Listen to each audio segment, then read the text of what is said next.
Nagpasya akong gusto ko ng burger. Pakigawa ito. Madali ko itong mahahanda. Okay. Oh, sige, kailangan ko ng karne para sa patty. Kukunin natin ang pinakamasarap at iprito ito. Barbie? Almeki may naido ay sisira sa buong katawan. Sige. Oh, gagawa ako ng apple burger. Sige. Gusto ito ni Jane, kaya magdadagdag ako ng ilang sangkap. Sige, ilang pickles. Ano yan? Kadiri? Pwede ko bang subukan din? Okay, ang astig na pepino. Ang sarap. Gusto kong kainin ito palagi. Pepino na lang ang kakainin ko mula ngayon. Bakit walang nagsabi sa akin tungkol dito? Kamangha-mangha ito, syempre. Oh, sige. Ngayon ilalagay na natin sila sa burger. At syempre, ilang makatas na kamates, ilang sibuyas.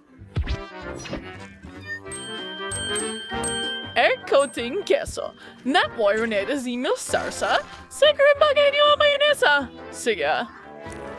Paano naman ikaw? Kukunin ko lang ang lahat ng kailangan ko at magsisimula na sa pagluluto. Tayo'y maghiwa ng pinya, strawberries at kiwi. Siyempre, may orange din. Magkakaroon ako ng napaka-healthy na fruit burger. Pagkatapos nito ay walang mangyayari sa iyong katawan. At tingnan mo, kamangha-mangha ito. Ken, paano ka? Oh, hindi. Okay, tama. Bakit magluluto? Ibig kong sabihin, hindi ito para sa akin. Pwede naman akong umorder ng burger. Hi, Barbie.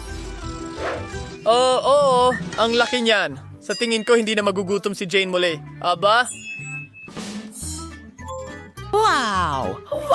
Ang galing niyan! Ano yan? Subukan natin. Oh, Lola, ang sarap. Ano yan? Mukhang fruit burger na may paborito kong prutas. Ang sarap nila, pero hindi talaga ito ang gusto ko. At ngayon, oras na para sa higanting burger. Ano ang lasa mo? Oh, ang laki at ang sarap. Well, pinipili kita bilang panalo. Oh, baby, salamat. Ngayon, kumuha ka ng milkshake para sa akin. Pakiusap! Sige. Kaya ko ito. Well, iyan ang ulam para sa akin. Alam ko kung saan ako magsisimula. Kailangan ko ng isang scoop ng paborito kong vanilla ice cream. Ilalagay ito sa blender. Magdagdag ng ilang strawberries, ilang gatas. Wow! Pwede mo na itong ibuhos. Hindi ko pa nakikita kung ano ang hitsura ng gatas. Haluin natin lahat. Malapit na itong matapos. Ngayon, ipapakita ko sa iyo ang signature men's milkshake ni Ken. Maglalagay tayo ng goggles, kukunin ang paborito nating mga gamit. At Oreo, kailangan kitang durugin hanggang maging pira-piraso. Ano? Nakita mo ba kung paano ko ginawa yon? Oo! Ngayon, maglagay ng chocolate ice cream sa blender, kaunting gatas, ang puti nito. Pwede na nating buksan. Uy, hindi ba ito gumagana? Oh, tama. Ano ang gagawin mo kung wala ako? Astig. At kinagulat mo ba yon? Dapat na ako magsimula gumawa ng smoothie. Magsisimula ako sa kalabasa. Puputulin ang itaas at ilalagay ito sa blender. Ngayon, kamangha-mangha yun. Kailangan ko ng saging. Babalatan ko ito at ilalagay doon at sa aking bibig. Sige, isa lang ay sapat na. Kaunting orange. Ano yun ang mga mata ko? Ken, may tissue para sa iyong mga luha. Salamat, Lola. Walang anuman, gwapo. Sana nga ba ako katas ng orange? Haluin natin lahat. Ang galing. At tiyak na handa na ang aking smoothie. Kailangan kong ibuhos ito sa magandang baso at lagyan ng whipped cream sa ibabaw. Napakalambot nito, parang ulap. At syempre, kaunting tsokolate. Mahilig ako sa likidong tsokolate. Putulin natin ang dulo at maaari na tayong magsimulang magdekorasyon. Ang ganda. Halos nakalimutan ko ang mga pink na sing-sing para silang maliliit na donut. At narito ang isang tunay na donut, ilang cotton candy at syempre isang straw. Ibinubuhos ko na rin ang malamig kong chocolate shake sa isang baso. Tapos, at handa na rin ang smoothie ko. Ibinubuhos ito sa isang baso. At Baby Jane, halika na. Pipiliin ko ang pinakamaganda. Mukhang interesante ito at medyo interesante rin sa panlasa. Hindi masama. Ano yan? Yuck! Bakit ang asim? Hindi ko naman hiningi ang maasim na shake. Baka ito ay masarap? Tingnan natin. Paborito kong donut. Masarap! Ang smoothie na ito ay tiyak na cupcake!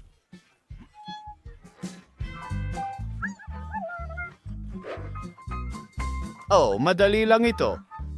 Gusto ko rin ito. Hindi talaga. Gagawin ko ang pinakamahusay na cupcakes kailanman. Kailangan nating magsimula sa isang itlog. Madali lang yon. Tama. Ano pa? Hey! Sige, tingnan natin. At ngayon, paghahaluin na natin lahat. Mahirap ba ito? Ken, may hari na ka sa mukha mo at ginagawa ko ang aking masa. Kulay rosas ito. Perfecto. Ibinubuhos ko ito sa mga puso. Ngayon, ilalagay na ito sa oven. Oh, okay! Ang mga cupcake ko ay classical. Oh, ano yan? Tsokolate na pulbos? Ano? Ugh!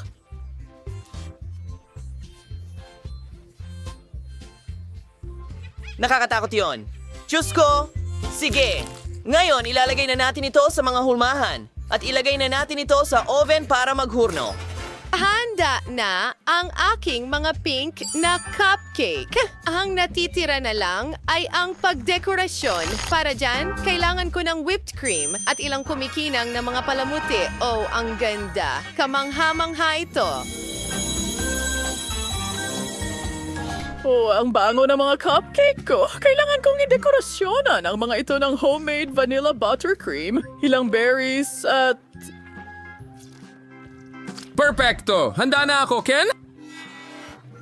Ken, ang mga cupcake mo. Hindi. Nakagambala sa akin ang salamin na yon. Aayusin natin ito ngayon. Sige. Ang lahat ay mukhang astig. Ano yan? Kadiri sila. Hindi ko susubukan yan. Wow, ang ganda ng mga berry na ito. At ang sarap nila. Lola, kamangha-mangha. Ano ang susunod para sa akin? Wow, ang gaganda ng mga ito. Masarap. Pero kailangan kong piliin ang pinakamaganda. At tingnan natin ang mga ito, Lola. Oh, sa wakas! Ha? Oh! Kaya, ano ang naghihintay sa atin sa unang round? Wow! Ito ang paboritong inumin ng lahat, Coca-Cola. At ang malaking bote ng cola na ito ay mapupunta sa mananalo ng hamon na ito. Well, nagsimula na ang oras. Tara na. Ano? Kung si Jane unang nagsimula sa trabaho. Ano ito? Sa tingin ko alam ko na. Ito ay clay. Ang pagmamodelo ng clay ay isang tunay na sining na nangangailangan ng mahusay na kasanayan. Adulay care simpleng gagawin alagyo astig na bagay. Tingnan mo si Jane, nakakabuo na siya ng isang tiyak na hugis. Magaling. Wow! Maayos din ang ginagawa ni Emma. Ang hugis ng clay na ito ay halos kahawig na ng hugis ng bote. Samantha, bilisan mo na! Nakakadiri! Sige, subukan nating gumawa ng kung ano. Hindi mukhang mahirap. Ayan na. At siguro ganyan. Hoy! Ano ang pinagtatawanan mo? Ang galing ng mga babae. At ako ay may, tiyak na hindi mukhang bote.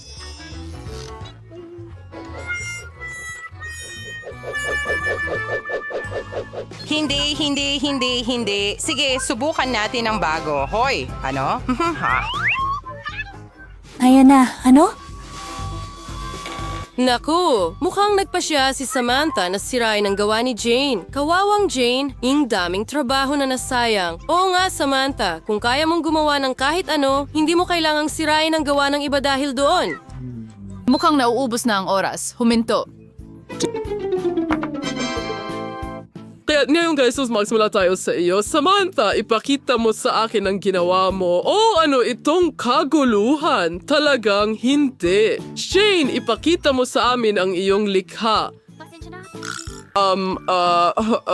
Hindi. Hindi iyan ang kailangan mo. Kaya mong gumawa ng mas maganda, Emma. Wow! Hindi ko ilalagay ang obra maestra mo sa gallery, pero mas maganda ang ginawa mo kaysa sa iba. Binabati kita, Emma. Ikaw ang nanalo. At syempre, ang ipinangakong premyo mo.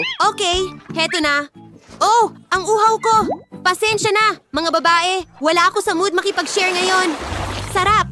Wow, gano'ng karaming prutas ang nandyan. Pero sandali, hindi iyan para sa pagkain. Kailangan ng mga babae na gumuhit ng pizza na may prutas. Wow, para sa ganitong mabangong pizza, talagang sulit ipaglaban. Handa na ba kayo, mga babae? Tara na! Sige. Oh, ang juicy ng orange. Pasensya na, pero hindi ko mapigilan ang sarili ko. Kaya, may isa pang piraso dito. Ang sarap. Masarap. Masarap.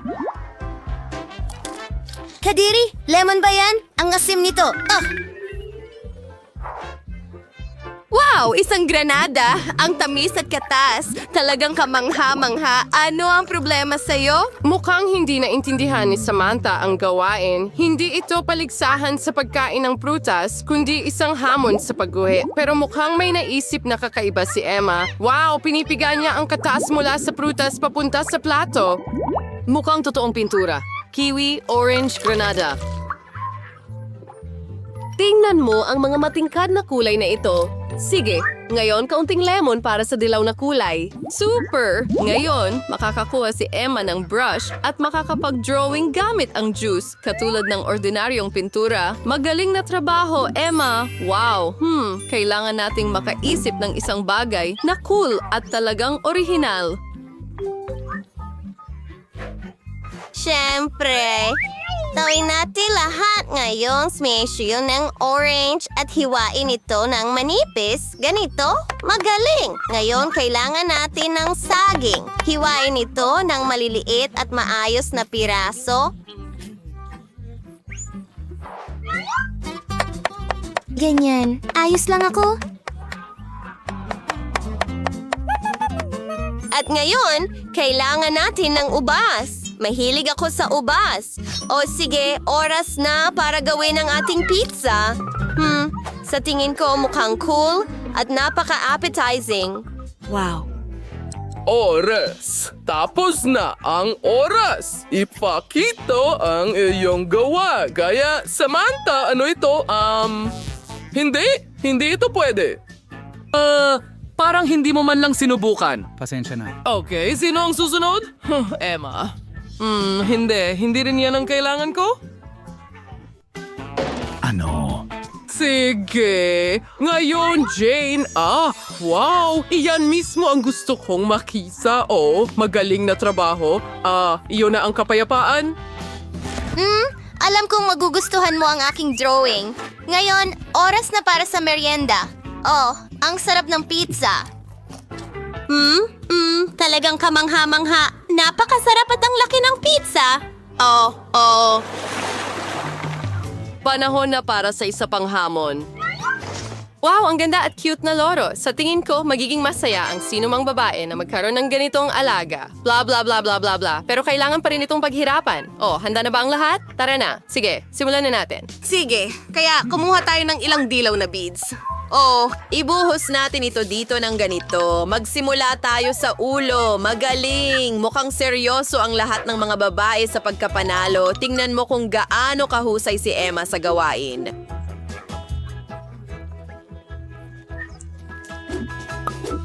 Magaling na trabaho. Ano ang nakuha mo dyan, Jane? Oops! Hindi. Mukhang may nawala ng salamin. Hindi. Sinira niya ang sarili niyang drawing gamit ang sarili niyang mga kamay. Anong kahindik-hindik? Ano ang dapat niyang gawin ngayon? Sana maayos ni Jane ang sitwasyon.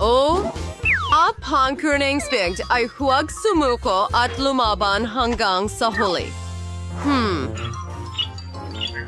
Mukhang nawala ng balahibo si Ginong Parrot. Nakita mo ba yon? Sana hindi ito makagambala sa ibang mga kalahok. Iyan mismo ang sinasabi ko. Tingnan mo, nasira rin ang gawa ni Samantha. At wala nang natitirang oras, kaya magsimula tayo kay Jane.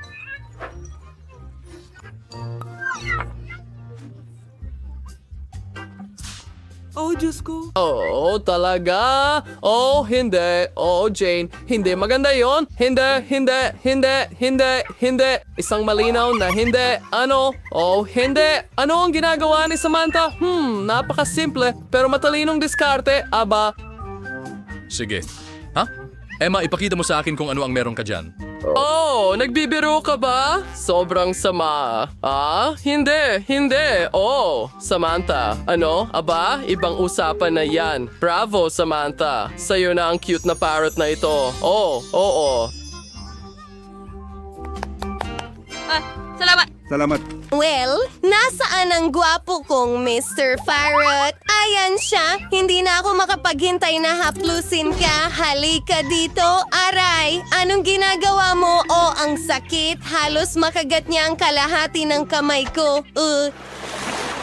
Wow! Mga sneakers ba ito? Mukhang may kakaibang hamon ang naisip ng guro. Wow! Ang ganda at makulay na mga roller skates. Mahilig ka ba sa roller skating? At alin ang mas cool? Skates o roller skates? Isulat ang iyong mga pagpipilian sa mga komento. Sige. Well, nagsisimula na ang ating bagong hamon. Sige, dapat medyo simple lang ito. Magsisimula tayo sa isang simpleng pattern dito at dito. Super. Ngayon, kaunting pula dyan. At ayan na. Perfecto. Pakiramdam ko ay mahusay ang ginagawa ko. Tama ba? Wow. Oh, si Emma ay sobrang galing. Okay, kailangan ko ring subukan. Medyo masaya ito. Hindi naman ganun kahirap. Isang bulaklak dito at dito. Ang gagaling ng mga babae. At paano naman si Samantha doon? Well, mukhang simple ang mga pattern ni Samantha. Pero dinodrawing niya ito ng may damdamin. Tama? Oo, nagiging sobrang astig sina Emma at Jane. Ano? Ang galing. Nako, may nagsasabi sa akin na may balak na masama si Samantha. Hoy, talagang papaghiwalayin niya sina Emma at Jane? Wow, mukhang gumagana ang plano ni Samantha. Mga babae, huwag mag-away. Bakit mag-away ng sobra? Dahil sa parang wala lang. Yan lang si Samantha. Paano hindi ninyo maintindihan? Ngayon sinira ni Emma ang gawa ni Jane.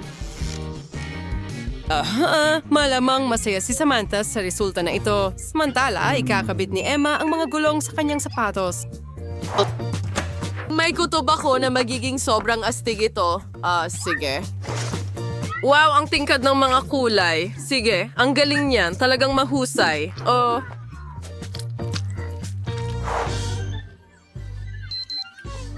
Anong oras na? Tigil! Ipakita ang inyong mga obra maestra, mga babae. Sige, Samantha. Hindi, pasensya na. Nako, Pero hindi ito ang kailangan ko. Okay, ngayon Jane, ano ang masasabi ko? Hindi, ang trabahong ito ay hindi maganda? Hindi, kaya ito ay talagang kakilakilabot. Oh, okay, ano ito? Wow, Emma, nakikita ko na nagpakita ka ng mahusay na resulta. Magaling, mahusay na trabaho. At narito ang iyong karapat-dapat na premyo. Sige, subukan natin ngayon. Hindi talaga kasya. Seryoso? Ay, hindi.